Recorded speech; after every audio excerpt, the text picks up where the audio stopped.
It's getting a bit cold here in the garage.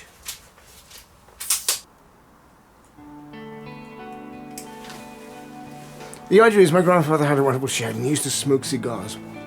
And his name was William Bill.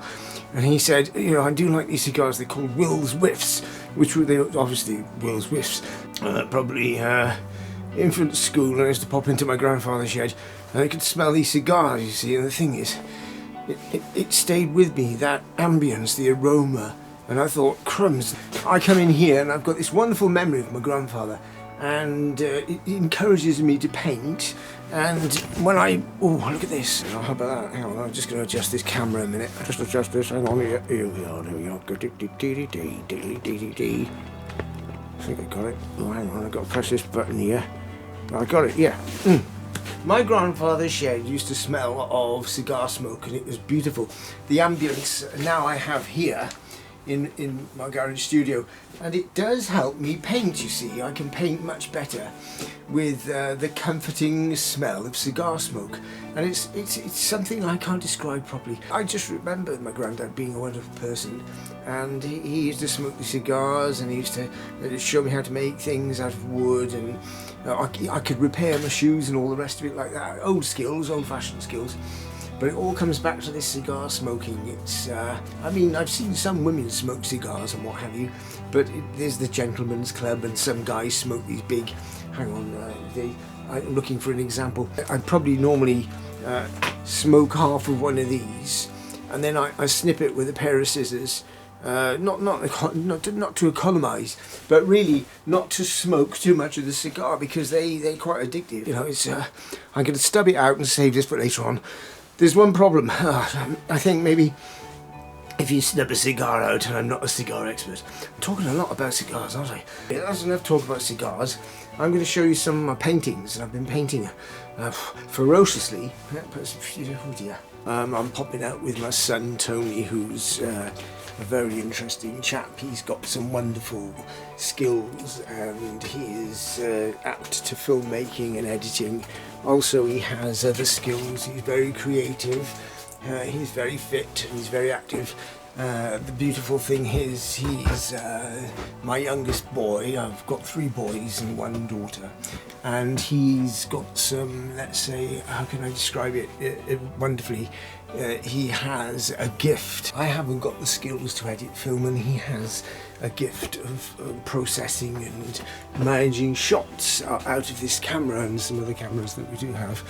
The GoPro camera is probably the one that we're going to take over to Monaco, and we're going to film some interesting let's say people, and we're going to film some interesting situations. Today it's around about the 4th of December.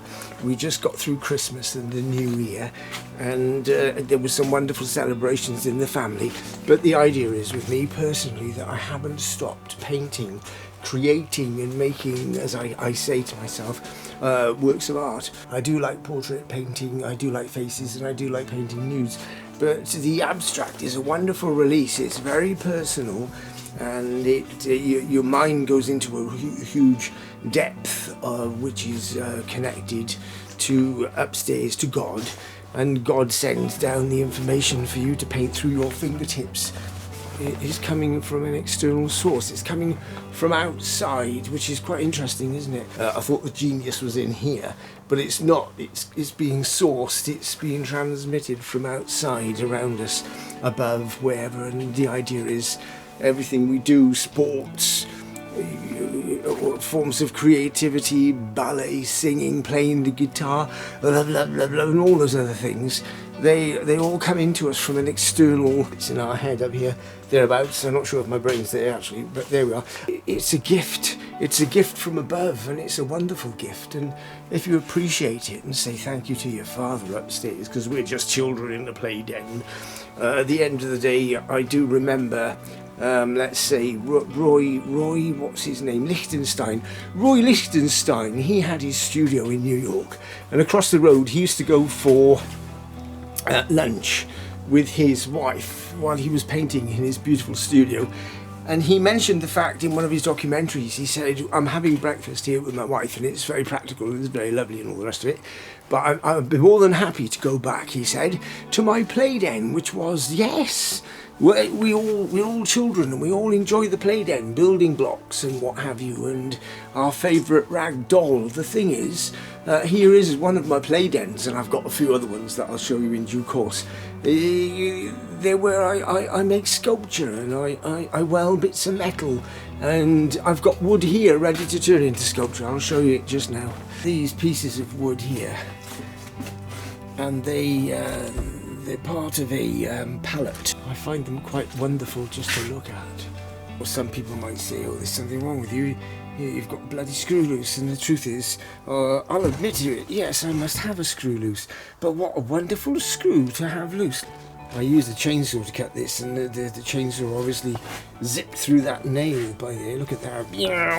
If I put them in a big tall shape, that could be quite nice, but I think I'm just going to use them individually.